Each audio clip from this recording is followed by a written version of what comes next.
Chapter 4. The Great Gilly Hopkins. Sarsaparilla to Sorcery. Side note, those are the guide words on the top of an encyclopedia page. She met Agens Stokes the next day at recess. Agnes was a shriveled-up-looking little sixth grader from another class. She had long red hair that fell rather greasily to her waist. And when she sidled up to Gilly on the playground, the first thing Gilly noticed was how dirty her fingernails were. "I know who you are," the girl said, and for a moment Gilly was reminded of the story of Rumpelstiltskin. Like that little creature, this girl had power over her. She knew who Gilly was, but Gilly didn't know who she was. "Yeah," said Gilly, to let the evil little dwarf know that she wasn't interested. "That was great about you beating up 6 boys yesterday on the playground." "Yeah." "It's all over the school." "So?" "So." The little girl leaned against the building beside her, as though assuming Gilly would be pleased with her company. "So?" The girl twitched her freckled nose. I just thought maybe you and me, we should get together." "How come?" Rumpelstiltskins were always after something. "No reason." The small little greasy girl had on a jacket, the sleeves of which were so long they came down to her knuckles, and she began to roll up first her left sleeve and then her right. She did it slowly and silently, as though it were part of some ceremony. Ugh, just gave Gilly the creeps. "What is your name?" Gilly blurted out the question, half expecting the girl to refuse to answer. "Agens Stokes." She lowered her voice conspiratorially. "But you can call me Ag." Ugh, big deal. She was glad when the bell rang and she could leave Agens Stokes behind. But when she left school that afternoon, Agnes slipped right out from the corner of the building and fell in step with her. "You want to come over?" she asked. "My grandma won't care." "Can't." Gilly had no intention of going into Agens Stokes' house until she found out what Agens Stokes was up to. People like Agens Stokes, they don't try to make friends without a reason. She walked faster, but Agnes kept up with funny little skip steps. She was so tiny. And when they got all the way up the hill to Trotter's house, Agnes actually started up the walkway with Gilly. Gilly turned around fiercely. You can't come in here today." "How come?" "Because I live with a terrible ogre that eats up little red-headed girls in one gulp." Agnes stepped back with a startled look on her face. "Oh," she said, and then she giggled. "I get it, you're teasing." "Aram! Gully! Gashu! Baloo!" screamed Gilly, bearing down on the smaller girl like a child-eating giant. Agnes backed away. "What?" Good. She had unsettled the little girl. "Maybe tomorrow," said Gilly calmly, and she marched into the house without turning around and slammed the door. "Is that you, William Ernest, honey?" Ugh, it made her want to puke the way Trotter carried on over that little weirdo. Trotter came into the hall. "Oh, Gilly," she said. You got home so quickly today, I thought you was William Ernest." "Yeah." "Well, wait a minute, honey. You got some mail." Mail? It could only be from... And it was. She snatched the mail out of Trotter's puffy fingers, and she raced up the stairs, slamming the door and falling upon the bed in one motion. It was a postcard.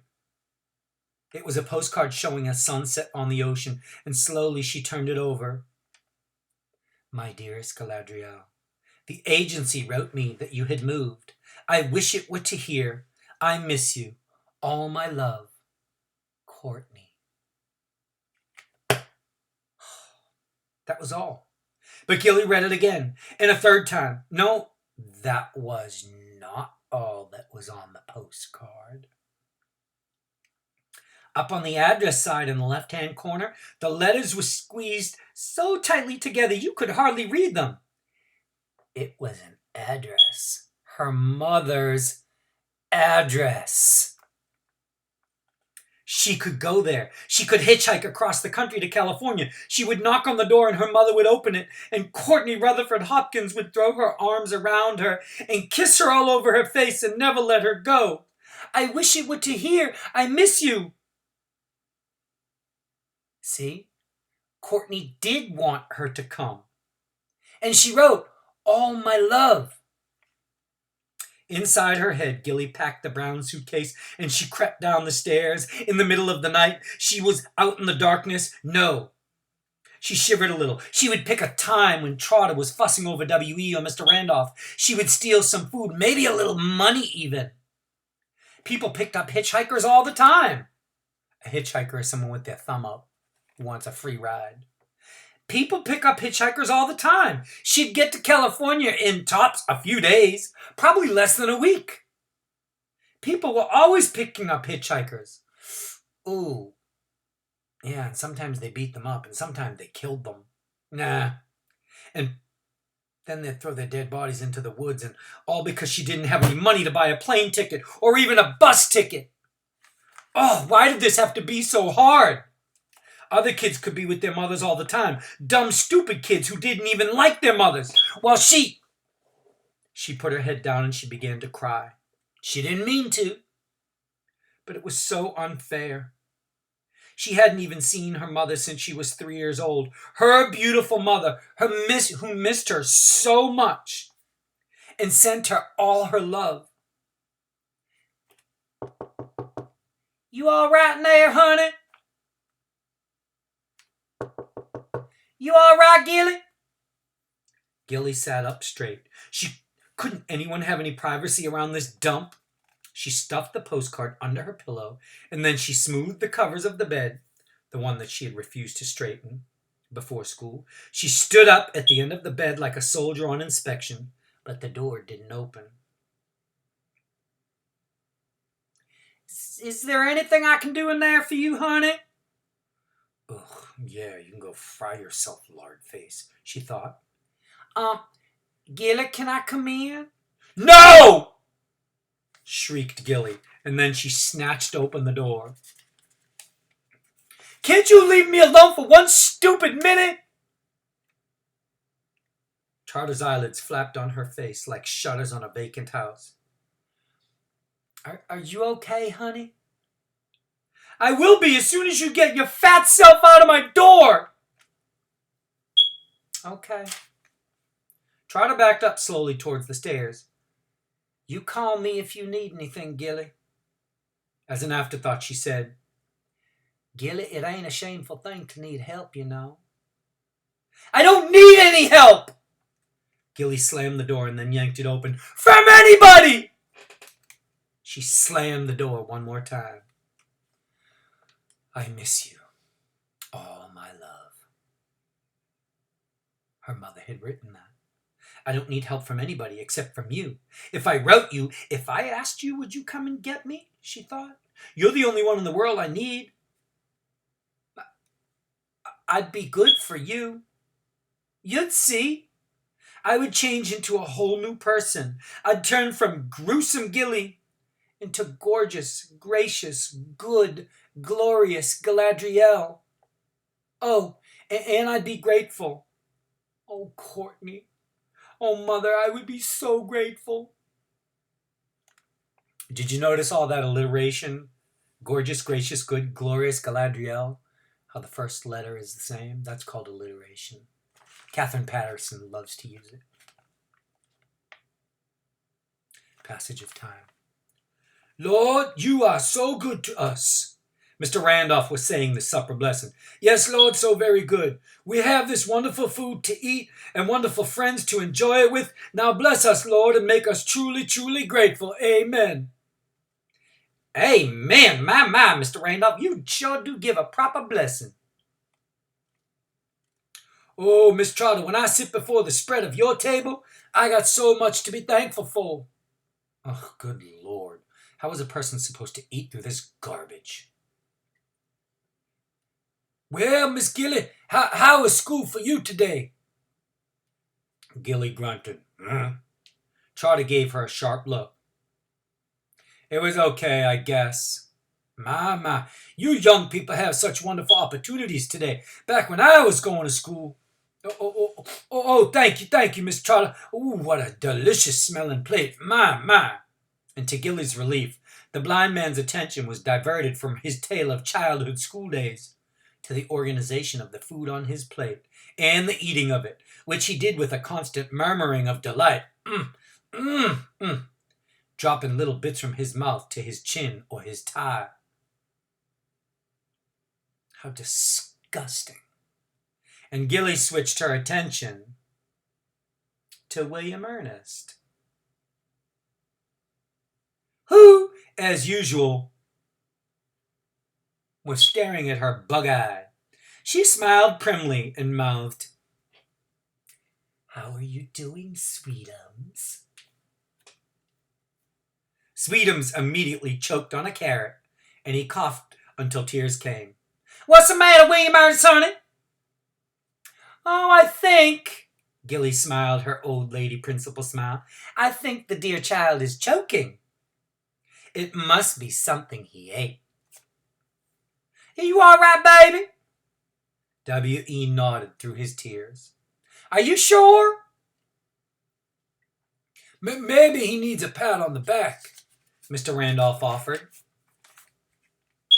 Yeah, said Gilly. How about it, W.E., old man? You want me to swat you on the back?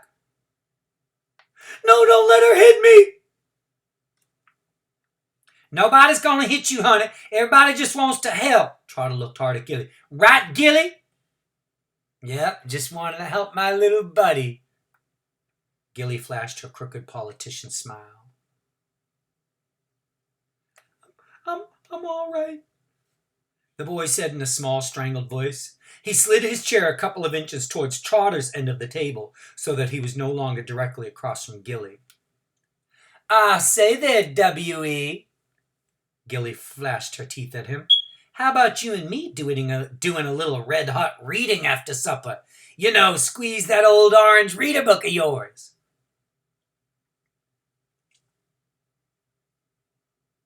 W.E. shook his head, his eyes pleading with Trotter to save him. My, oh my, Miss Trotter, I can tell how old I am when I can't even understand the language of young people about me. Trotter was looking first at W.E. and then at Gilly. Don't you fret yourself, Mr. Randolph. She leaned across the corner of the table and patted William Ernest gently, keeping her eyes on Gilly. Don't you fret now, William Ernest. Sometimes these kids will tease the buttons off a teddy bear. Ain't nothing to do with age. Oh, hell, I was just trying to help the kid, muttered Gilly.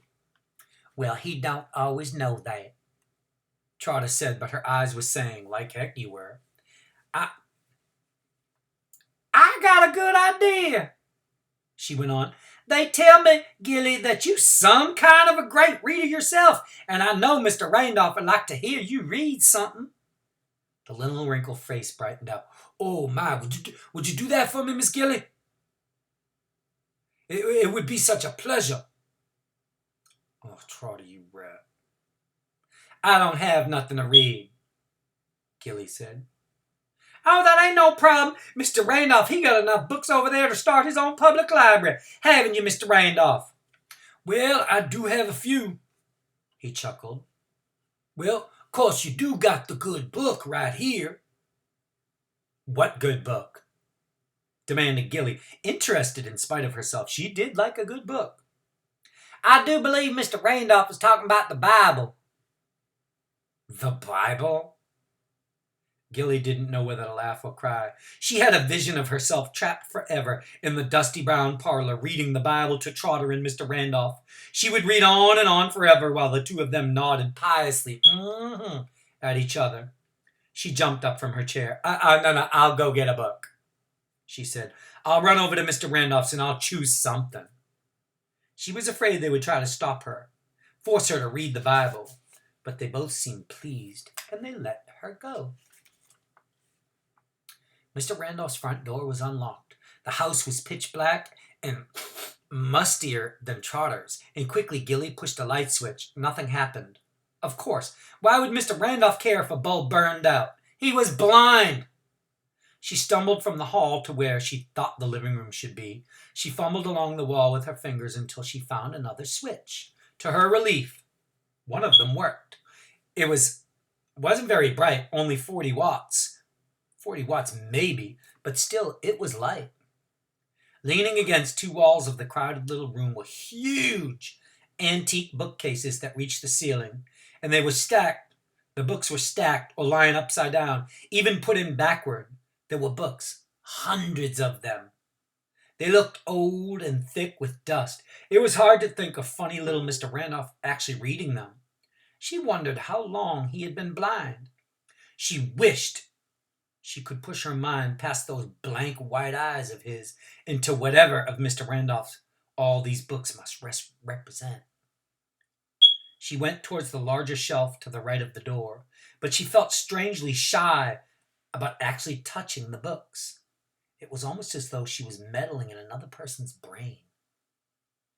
Wait, maybe all these books were just for show.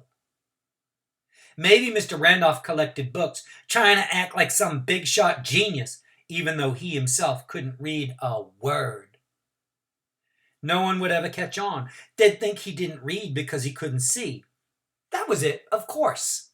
She felt better. Now she was free to look at the books themselves. And without thinking, she began to straighten out the shelves as she read the titles. She saw several volumes of an encyclopedia.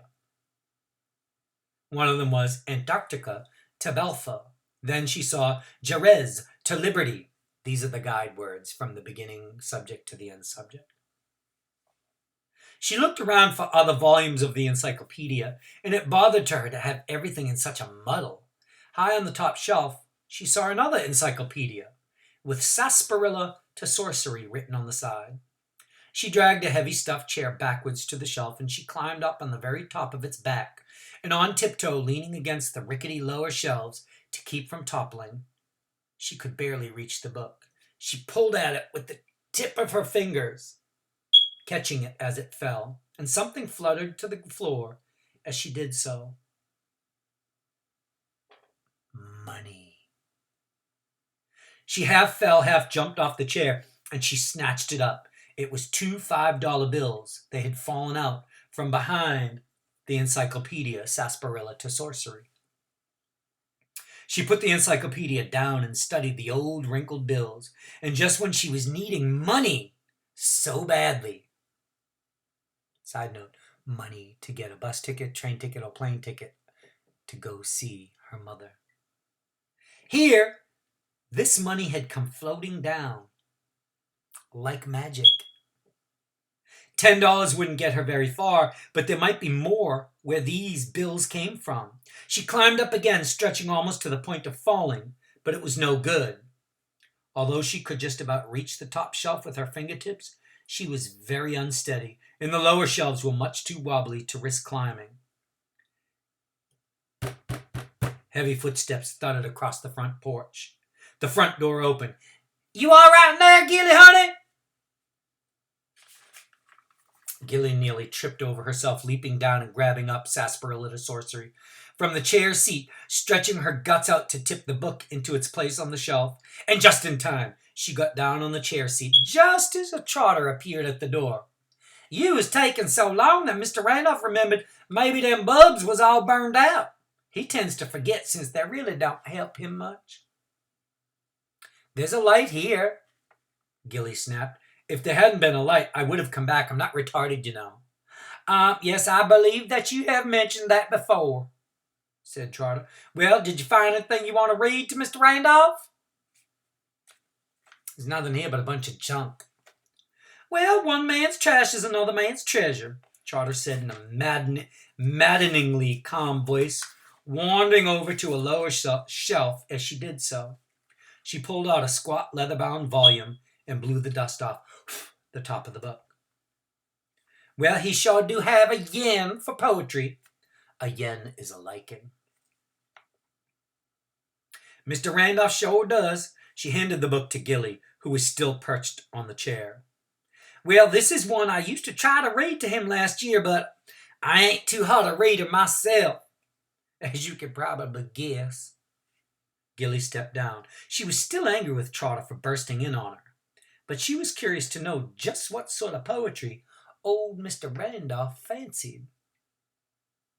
The Oxford Book of English Verse. She flipped it open, but it was too dark to see the words properly. You ready to come along? Yeah, she replied impatiently, holding her neck straight to keep from looking up at Sarsaparilla. She followed Trotter's bulk back to the house.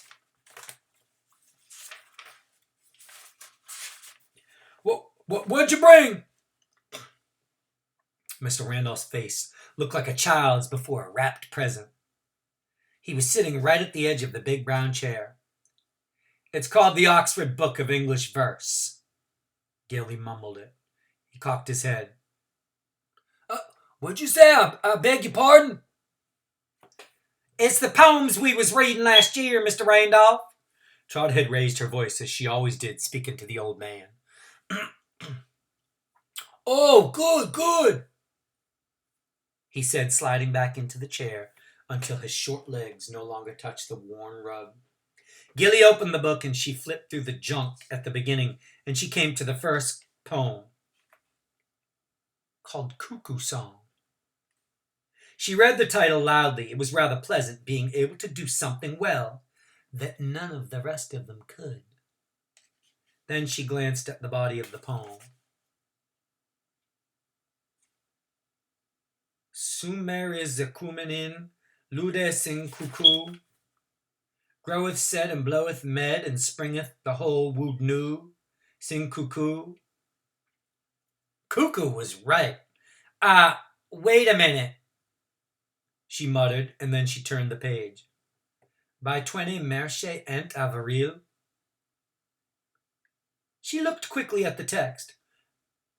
Lenten wise come with love to Tournay, and the next. I caught a birday in Bore bright, that fully seemly is on She slammed the book shut. They were obviously trying to play a trick on her, make her seem stupid. See, there was Mr. Randolph giggling to himself. This is not in English, she said. You're just trying to make a fool out of me. Oh, no, Miss Gilly. Nobody trying to make a fool of you. That's written in Old English. The Old English version is at the front. Try over a way. Well, you want the Wordsworth one, Mr. Randolph? Asked Trotter. Or do you know that one by heart? Both, he said sharply and happily. Trotter came over and leaned across Gilly, who was sitting on the piano bench. I can find it, said Gilly, pulling the book out of her reach. Just tell me the name of it. William Wordsworth, said Mr. Randolph. There was a time when meadow, grove, and stream. He folded his small hands across his chest, his voice no longer pinched and polite, but soft and warm. Gilly found the page and began to read. There was a time when meadows, grove, and stream, the earth and every common sight, to me did seem apparelled in celestial light, the glory and the freshness of a dream. She stopped a minute as though to listen to her own echo. It is not now, Mr. Randolph's velvet voice prompted her. He knew the words by heart. It is not now, as it hath been of yore. Turn wheresoever I may, by night or day, Leaning against the back of the chair, Mr. Randolph joined, and with one voice they recited, "The things which I have seen, I now can see no more." They continued to read that way, together. He would listen blissfully for a while, and then he would join in, turning her single voice into the sound of a choir. And she read, "Our birth is but a sleep and a forgetting. The soul that rises with us, our life's star, hath had elsewhere its setting, and cometh from afar, not in an entire forgetfulness, and not in utter nakedness." And then they read together, "But trailing clouds of glory do we come from God, who is our home." Trailing clouds of glory do we come. The music of the worlds rolled up and burst across Gilly like waves upon a beach. She loved the words. It was a long poem. It was 7 pages or so of small print. She couldn't understand really what the poem meant. But Mr. Randolph, he seemed to know each word, prompting her gently if she started to stumble on an unfamiliar one. And he would join her, powerfully and musically, on his own favorite lines. They chorused the final lines. "Thanks to the human heart by which we live, thanks to its tenderness, its joys and fears, to me, the meanest flower that blows, can give thoughts that do often lie to help deep for fears, that lie too deep for fears." Mr. Randolph gave a long sigh. "Oh, thank you. Thank you." Mr. Randolph closed his eyes. "Yep, she's a handsome reader, all right, isn't she?"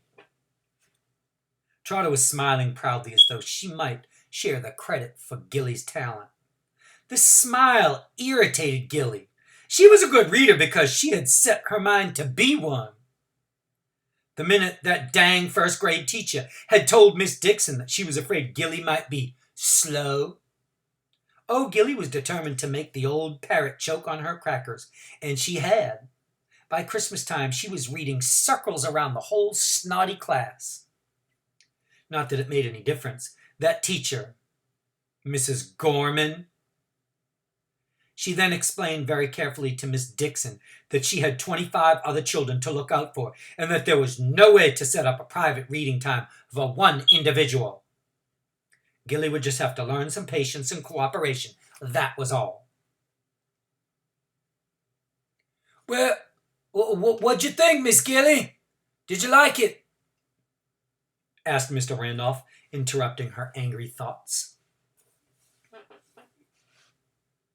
"It was stupid," she said to the memory of Mrs. Gorman, rather than to the poem. A look of pain crossed Mr. Randolph's face. I suppose," he said in his pinched, polite voice, "I suppose in just one reading one might, like right here." Gilly now felt forced to justify an opinion, which she didn't in the least bit hold or agree with. Like here at the end, it says, "the meanest flower that blows." What in the hell, what is that supposed to mean? Who ever heard of a mean flower? Mr. Randolph relaxed. "Well, Gilly, the word mean, it has more than one definition. Miss Gilly, right here, the poet, he's talking about humility, lowliness, not bad nature like a mean person." "Well, whatever. I never saw a flower blow either." "Dandelions." They all turned to look at William Ernest, not only startled by the seldom heard sound of his voice, but by the fact that all 3 of them had forgotten that he was even in the room. And there he sat, cross-legged on the floor, at the end of the couch, looking like a nearsighted guru, blinking behind his glasses. "Did you hear that?" Trotter's voice boomed with triumph. "Dandelions! Ain't that the smartest thing you ever done heard, ain't it?" W.E. ducked his head behind the cover of the couch arm. "Well, that probably is the flower that Mr. Wordsworth meant, because surely it is the lowliest flower of all." Yep, meanest flower there is, agreed Trotter happily. And they sure do blow, just like William Ernest says. They blow all over the place. She turned towards Gilly as though for agreement, but at the sight of Gilly's face, the woman's smile stuck. Can I go now? Gilly's voice was sharp like the jagged edge of a tin can top. Trotter nodded. Sure, she said happily. Hey, I sure do appreciate more than you know. But Gilly didn't wait to hear the rest of Mr. Randolph's appreciation. She ran up the stairs into her room. Behind the closed door, she pulled the 2 bills from her pocket, and lying on the bed, she smoothed out the wrinkles. She would hide them beneath her underwear until she could figure out a better place. And tomorrow, she would call the bus station and ask the price of a one-way ticket to San Francisco, California. I'm coming, Courtney, she whispered. Trailing clouds of glory as I come, but I'm coming.